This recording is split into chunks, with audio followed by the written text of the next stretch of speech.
Bruce Lee, then Jeong4 Van Damme, and then after Jeong4 Van Damme, who is the next? Bruce Lee was and still remains one of the greatest martial artists of all time. His death-defying stunts, incredible feats of strength, and so much more are just a testament to his impressive physicality.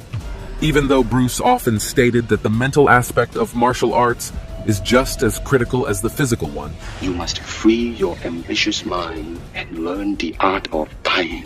Although he was one of the most popular men in the world when he was alive, Bruce achieved the miraculous feat of being an enigma. And even in death, many still want to know what the little dragon was like.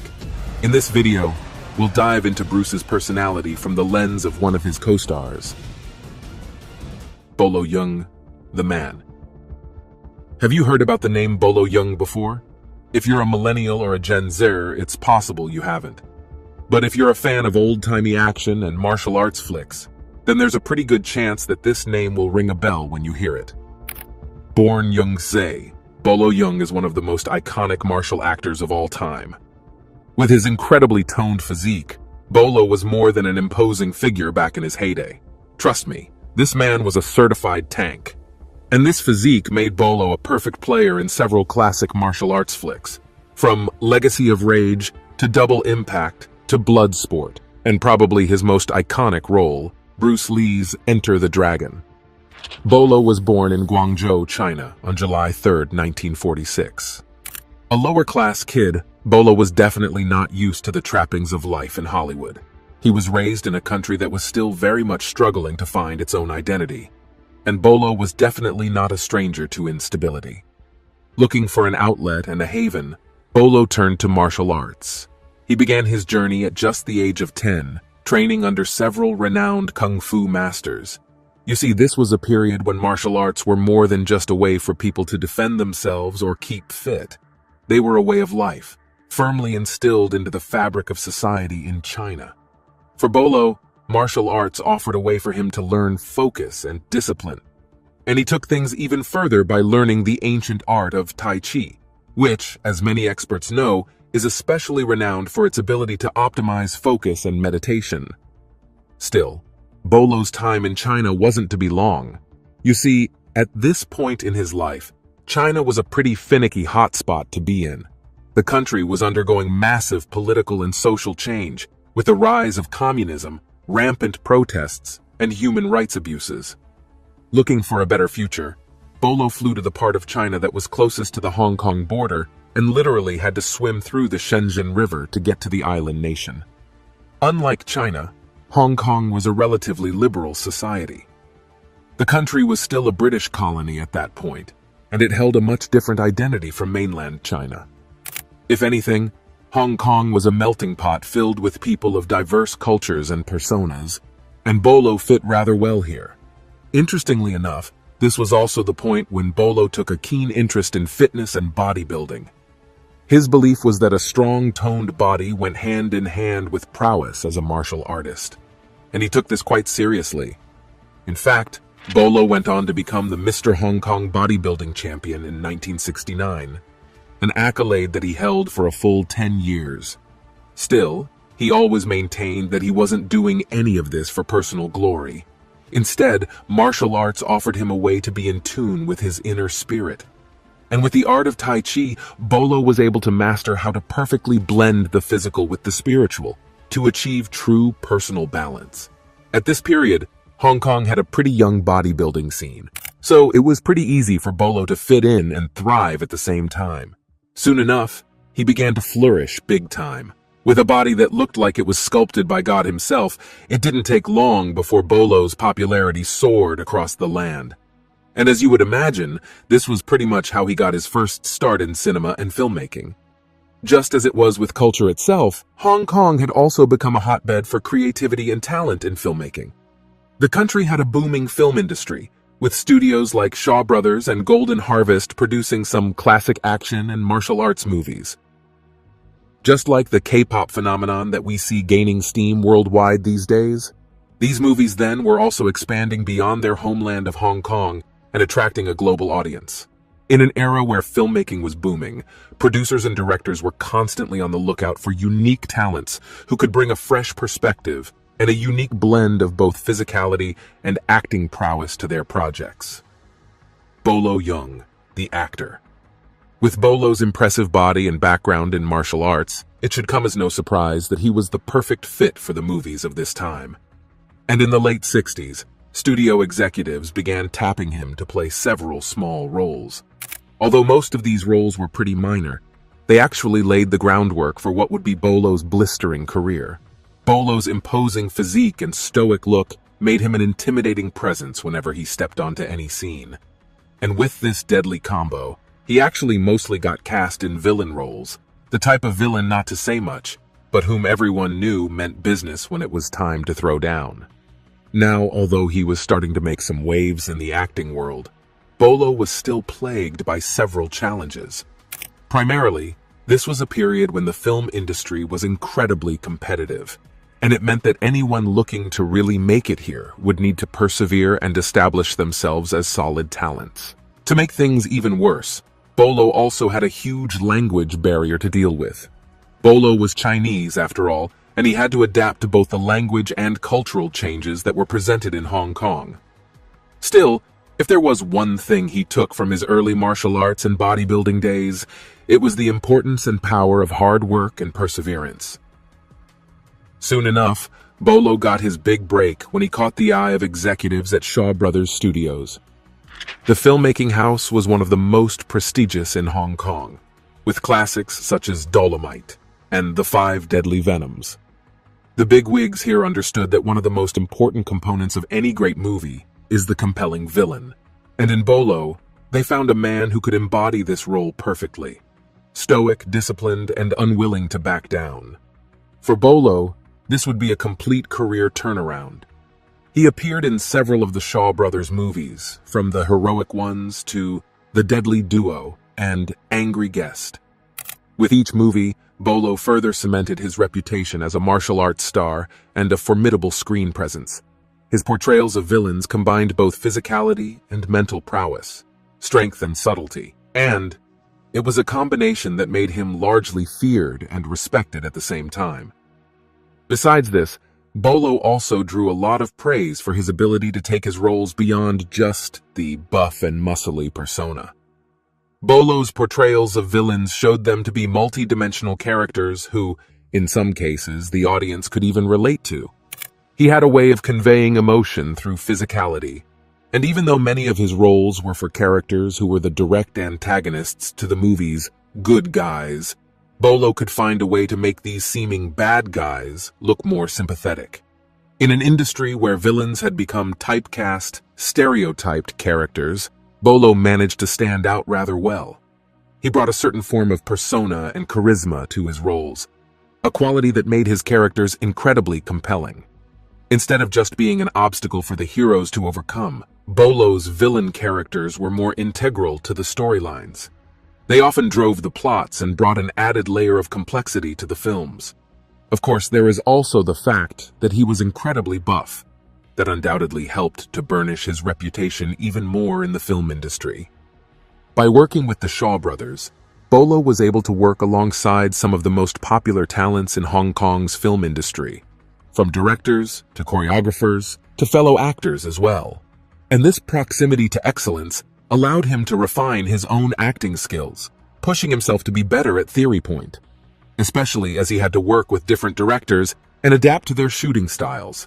In many ways, Bolo's time with the Shaw Brothers was a period that defined his legacy and influence in martial arts movies. He became a model for many young actors looking to toe the same line, and his portrayal of villains became a blueprint for writers looking to create compelling antagonists. With one iconic character after another, Bolo contributed to the growth of the martial arts movie genre in more ways than one. Bolo's relationship with Bruce Lee. Now, with Hong Kong becoming a bustling home for martial arts and movie talent, there was really only one thing left to do: collaborate. As I said earlier, the talent pool in Hong Kong's film industry had been incredibly crowded, and with more films being released, the fans wanted more actors with different storylines. Around the same time Bolo was starting to really blow up, there was another kid on the block who was making waves. That kid was Bruce Lee, also of Chinese descent, Bruce had a bit of a different background and upbringing from Bolo. He was born in the United States, with his parents actually birthing him in California. As a result, Bruce automatically got American citizenship. Still, he and his parents returned to Hong Kong when he was just 4 months old. While in Hong Kong, Bruce got an early introduction to cinema through his father, who was an opera star. And before the age of 10, Bruce had already begun starring in films. With his family having considerable resources, they managed to send a teenage Bruce back to the United States in April 1959. He moved to Seattle, where he continued his education while also working at a restaurant as a live-in waiter. That same year, Bruce began teaching martial arts, creating his own approach to Wing Chun and Kung Fu. He opened his first martial arts school in Seattle, and by 1961, he had enrolled at the University of Washington, where he studied arts, philosophy, and psychology among other subjects. Soon enough, Bruce also got his own break in acting, with his roles in productions such as The Green Hornet, Batman, and Ironside. Bruce was already burnishing his own reputation as well. Still, Bruce was also interested in going back to his home and helping to build the native movie scene over there. As I said, Hong Kong's movie landscape was starting to look really attractive, and Bruce probably felt a sense of patriotism telling him to return to his roots. This was where Bruce Lee and Bolo Yeung finally crossed paths. The two met when they were filming a local commercial for Winston cigarettes. And from the moment they met, Bruce and Bolo hit it off. Their friendship only grew, and Bruce eventually invited Bolo to star in Enter the Dragon, a role that would change their lives in so many ways. Bolo. Enter the Dragon would go on to be a smashing success, and to date, it's regarded as one of the greatest martial arts movies ever made. It told the story of a martial artist who was recruited by an international spy agency to help capture the narcotics dealer whose gang was responsible for the death of his sister. To do this, the martial artist would need to head to a remote island and participate in a brutal tournament. In many ways, Enter the Dragon was a success. The movie was a cinematic hit, taking the genre of martial arts flicks to a whole new level with its artistry and choreography. At the same time, it was a commercial success, grossing over $400 million to date despite being made with a budget of about $850,000. Now that's some return on investment over there. Another interesting fact is that Enter the Dragon was actually where Bolo got his nickname. He played the character Bolo in the movie, and from then on, the name pretty much stuck. Yeung Sze officially became known as Bolo Yeung. Anyways, while working on Enter the Dragon, Bolo and Bruce struck a pretty solid relationship. They worked especially closely on fight technique, sharing knowledge and learning from each other about how best to approach things like choreography and whatnot. In fact, in one of the instances when Bolo spoke about Bruce, he shared insights on what happened on the set of Enter the Dragon, when a movie extra apparently tried to test Bruce's martial arts skills.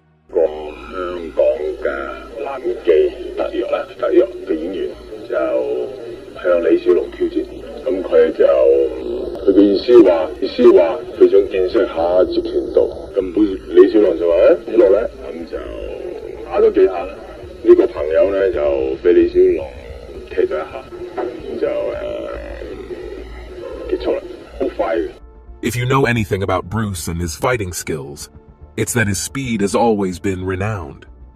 The martial arts legend was said to have been so quick with his fists that he could literally strike 8 punches in a single second. Of course, there was also the famous 1-inch punch, which Bruce invented and mastered on his own. Here, he'd literally stand very close to his opponent, then deliver a punch that was so devastating they'd feel it all over.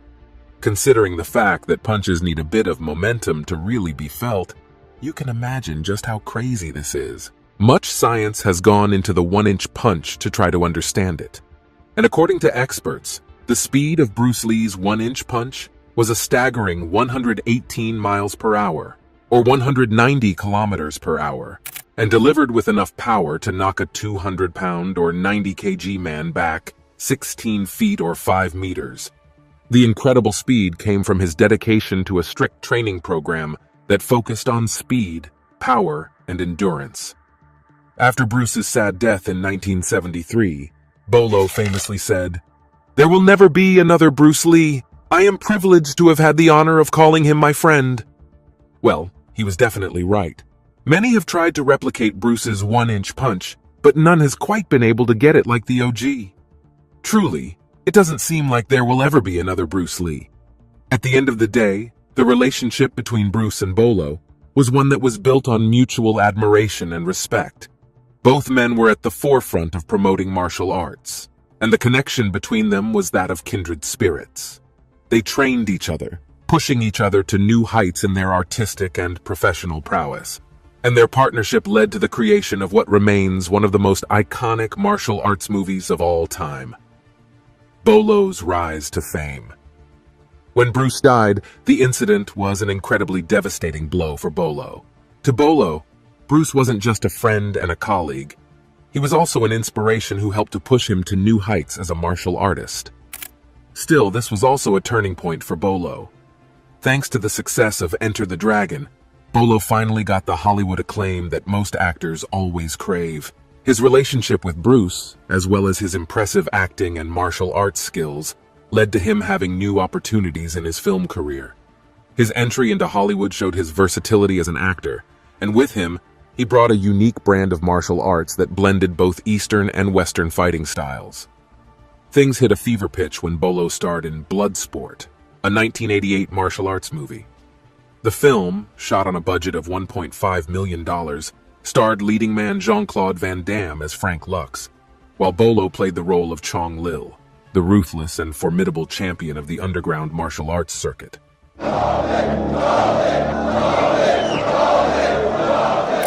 Once again, Bolo had the opportunity to do what he did best, playing a villain while also showing off his impressive fighting skills, excellent bodily physique, and impeccable acting skills. Chong Li was one hell of a character, and his ability to portray him meant Bolo was once again catapulted into a different realm of popularity. His portrayal of Chong Li was both charismatic and menacing, making the character an especially formidable foe for the movie's leading good guy. Indeed, he had delivered again. Just as it happened with Enter the Dragon, Bolo also formed a relationship with Van Damme while working on Bloodsport. The two fighters recognized each other's skills, and they were more than happy to strike up a friendship.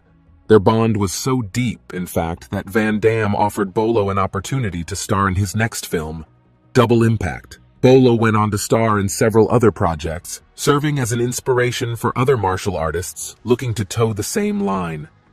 And even though he's retired today, many of the biggest stars in the martial arts space count him as a major influence. Outro. He might not have been the most popular martial arts actor of his generation, but Bolo Yeung was definitely one force to be reckoned with. And by collaborating with some of his contemporaries, especially Bruce Lee, Bolo was able to hold his own and become one of the most notable martial artists of all time. What do you think, though? Have you seen Bolo in any movie? Let us know what you think about him in the comments.